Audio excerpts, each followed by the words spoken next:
आप सबका आपके अपने YouTube चैनल की कथा टीवी पर मैं मीनू शर्मा स्वागत करती हूँ। सभी को मेरा राधे राधे। और आज किया जाएगा सावन माह के कृष्ण पक्ष की संकुष्टि गणेश चतुर्थी का व्रत, और जिसकी कथा आज की इस वीडियो में आप सुनेंगे। यह व्रत सभी प्रकार के दुख और कष्ट को दूर करने वाला तथा भगवान गणेश की प्रीति बढ़ाने वाला तथा सभी कामनाओं को सिद्ध करने वाला है। तो इसलिए हो सके तो इस व्रत को यदि आप ना भी कर पाए तो इस कथा को आप अवश्य सुनिएगा, और अगर कथा अच्छी लगे तो वीडियो को लाइक एंड शेयर कीजिएगा। चैनल पर नए हैं, सब्सक्राइब नहीं किया है तो सब्सक्राइब भी कर ही दीजिएगा। और हाँ, आजकल हमारे इस चैनल पर सावन मास महात्म्य की कथाएं सुनाई जा रही है, तो अगर आपको ऐसी कथाएं सुनना पसंद है तो एक बार चैनल पर विजिट करके उन कथाओं का रसपान जरूर कीजिएगा। तो चलिए शुरू करते हैं आज की यह पावन कथा। तो बोलिए भगवान गणेश की जय, चौथ माता की जय। कथा के अनुसार एक बार ऋषि गणों ने स्कंद कुमार यानी कि भगवान कार्तिकेय जी से पूछा कि हे स्कंद कुमार, दरिद्रता, शोक, कुष्ठ आदि से विकलांग, शत्रुओं से संतृप्त राज्य से निष्कासित राजा, सदैव दुखी रहने वाले धनहीन, समस्त उपद्रवों से पीड़ित, विद्याहीन, संतानहीन, घर से निष्कासित लोगों,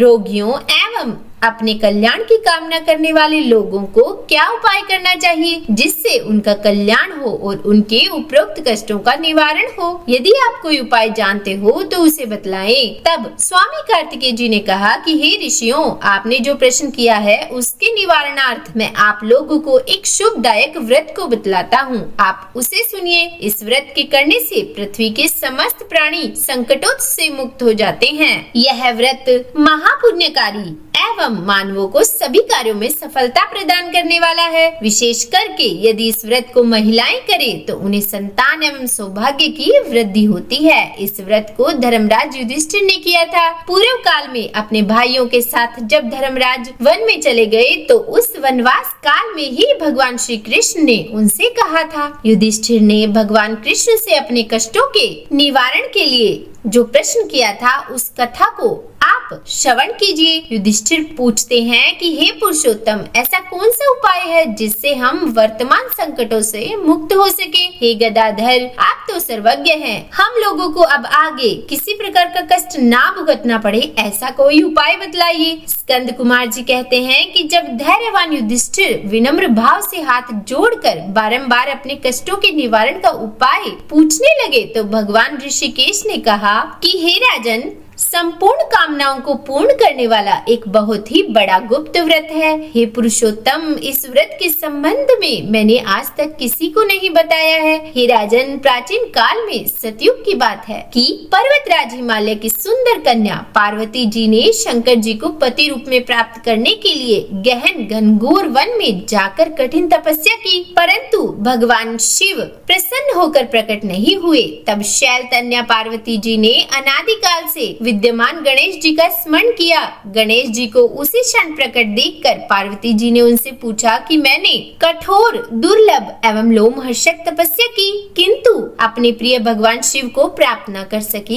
यह कष्ट विनाशक दिव्य व्रत जिसे नारद जी ने कहा है और जो आपका ही व्रत है, उस प्राचीन व्रत के तत्व को आप मुझसे कहिए। पार्वती जी की बात को सुनकर तत्कालिक सिद्धदाता तथा गणेश जी उस कष्ट नाशक शुभदायक व्रत का प्रेम से वर्णन करने लगे। गणेश जी ने कहा कि हे अचल सुते, अत्यंत पुण्यकारी एवं समस्त कष्टनाशक व्रत को कीजिए। इसके करने से आपकी सभी आकांक्षाएं पूर्ण होगी और जो व्यक्ति इस व्रत को करेंगे उन्हें भी सफलता मिलेगी। हे देवादि देवेश्वरी, श्रावण की कृष्ण चतुर्थी को रात्रि में चंद्रोदय होने पर पूजन करना चाहिए। उस दिन प्रातःकृत से निपटकर मन में संकल्प करें कि जब तक चंद्रोदय नहीं होगा मैं निराहार रहूंगी। पहले गणेश पूजन करके तभी भोजन ग्रहण करूंगी और मन में ऐसा निश्चय करना चाहिए। उसके बाद सफेद तिल के जल से स्नान करें। अपना नित्य कर्म करने के बाद ही सुंदर व्रत वाली मेरा पूजन करें। यदि सामर्थ्य हो तो प्रति मास स्वर्ण की मूर्ति का पूजन करें। अभाव में चांदी, अष्ट धातु अथवा मिट्टी की मूर्ति की ही पूजा करें। अपनी शक्ति के अनुसार सोने, चांदी, तांबे अथवा मिट्टी के कलश में जल भरकर उस पर गणेश जी की प्रतिमा स्थापित करें। कलश पर वस्त्राक्ष साधन करके अष्टदल कमल की आकृति बनावे और उसी पर मूर्ति की स्थापना करें। तत्पश्चात षोडशोपचार विधि से भक्ति पूर्वक पूजन करें। मूर्ति का ध्यान निम्न प्रकार से करें कि हे लंबोदर, 4 भुजा वाले, 3 नेत्र वाले, लाल रंग वाले, हे नील वर्ण वाले, शोभा के भंडार, प्रसन्न मुख वाले गणेश जी, मैं आपका ध्यान करता हूँ। हे गजानन, मैं आपका आवाहन करता हूँ। हे विघ्नराज, आपको प्रणाम करती हूँ। यह आसन है। हे लंबोदर, यह आपके लिए पाद्य है। हे शंकर सुवन, यह आपके लिए अर्घ्य है। हे उमापुत्र, यह आपके लिए स्नानार्थ जल है। हे वक्रतुंड, यह आपके लिए आचमनीय जल है। हे शुभकर्ण, यह आपके लिए वस्त्र है। हे कुब्ज, यह आपके लिए यज्ञोपवीत है। हे गणेश्वर, यह आपके लिए रोली चंदन है। हे विघ्न विनाशक, यह आपके लिए फूल है। हे विकट, यह आपके लिए धूप बत्ती है। हे वामन, यह आपके लिए दीपक है। हे सर्वदेव, यह आपके लिए लड्डू का नैवेद्य है। हे सर्वार्थी नाशन देव, यह आपके निमित्त फल है। हे विघ्नहर्ता, यह आपके लिए पान है। हे धूम्रदेव, यह आपके लिए प्रदक्षिणा है। हे देवेश, यह आपके लिए निमित्त मेरा प्रणाम है।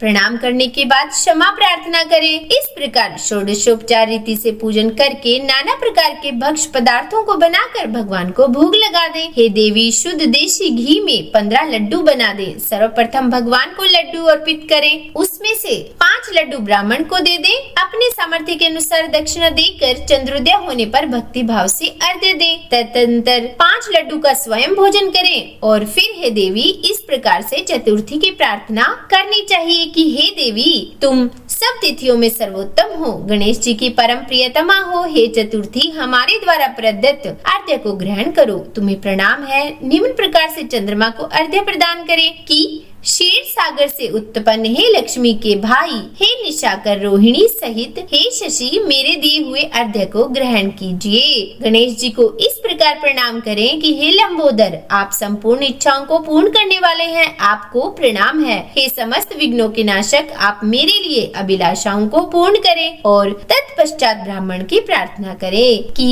हे देवराज, आपको नमस्कार है, आप साक्षात देव स्वरूप हैं। गणेश जी की प्रसन्नता के लिए हम आपको लड्डू समर्पण कर रहे हैं। आप हम दोनों का उद्धार करने के लिए दक्षिणा सहित इन 5 लड्डुओं को स्वीकार करें। हम आपको प्रणाम करते हैं। उसके बाद ब्राह्मण भोजन कराकर गणेश जी से प्रार्थना करें। यदि इन सब कार्यों के करने की शक्ति ना हो तो अपने भाई बंधुओं के साथ दही एवं पूजन में निवेदित पदार्थों का भोजन करें। प्रार्थना करके प्रतिमा का विसर्जन करें और अपने गुरु को अन्न, वस्त्र आदि एवं दक्षिणा के साथ मूर्ति देवे। इस प्रकार से विसर्जन करें। हे देवों में श्रेष्ठ गणेश जी, आप अपने स्थान को प्रस्थान कीजिए एवं इस पूजा के फल को दे दीजिए। हे सुमुखी, इस प्रकार जीवन भर गणेश चतुर्थी का व्रत करना चाहिए। यदि जन्म भर ना हो सके तो 21 वर्ष तक करें। यदि इतना करना भी संभव ना हो तो 1 वर्ष तक 12 महीने के व्रत को करें। यदि इतना भी ना कर सके तो वर्ष के 1 मास का अवश्य ही व्रत करें और श्रावण कृष्ण चतुर्थी को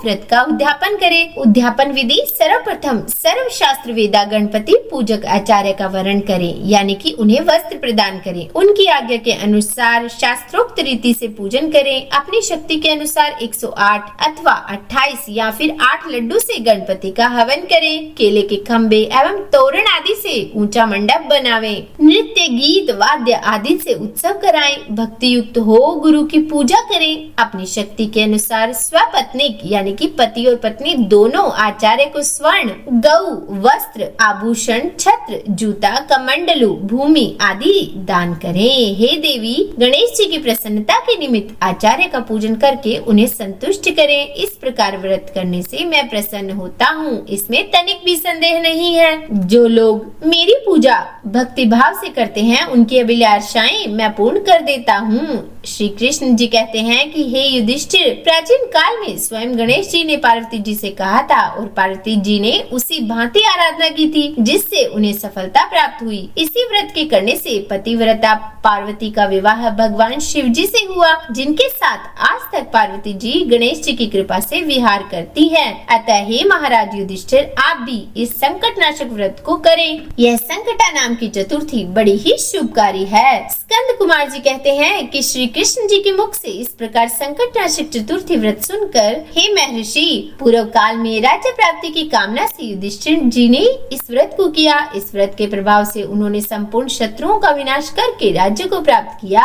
इस व्रत के करने से चारों पुरुषार्थ धर्म, अर्थ, काम और मोक्ष सुलभ हो जाते हैं। मनुष्य की आकांक्षाएं पूर्ण होती है और बड़े बड़े शासकों, पदाधिकारियों तक को अपने वश में कर लेते हैं। मनुष्य पर किसी प्रकार का संकट आने पर इस व्रत को करने से मनुष्य संकट मुक्त हो जाता है। सीता जी के अन्वेषण में पवन कुमार हनुमान जी ने इस व्रत को किया था। पूर्व काल में राजा बलि के संकटग्रस्त होने पर रावण ने भी इसी व्रत को किया था। गौतम पत्नी अहिल्या ने पति द्वारा शापग्रस्त होकर पति वियोग के कारण इस व्रत को किया था। इस व्रत को करने से विद्यार्थी को विद्या तथा धनक्षु को धन प्राप्ति होती है। संतान की इच्छा रखने वाले को संतान की प्राप्ति और रोगग्रस्त को व्याधि मुक्ति होती है तथा गणेश जी की कृपा से मनुष्यों के सभी प्रकार के पाप नष्ट हो जाते हैं। तो बोलिए प्रेम से भगवान गणेश की जय, चौथ माता की जय। इस प्रकार से यह श्रावण मास के कृष्ण पक्ष की संकष्टी गणेश चतुर्थी व्रत कथा पूर्ण हुई। हे गणेश भगवान, अगर इस कथा को कहने, सुनने या सुनाने में हमसे कोई गलती हो गई हो तो हमें क्षमा प्रदान करना।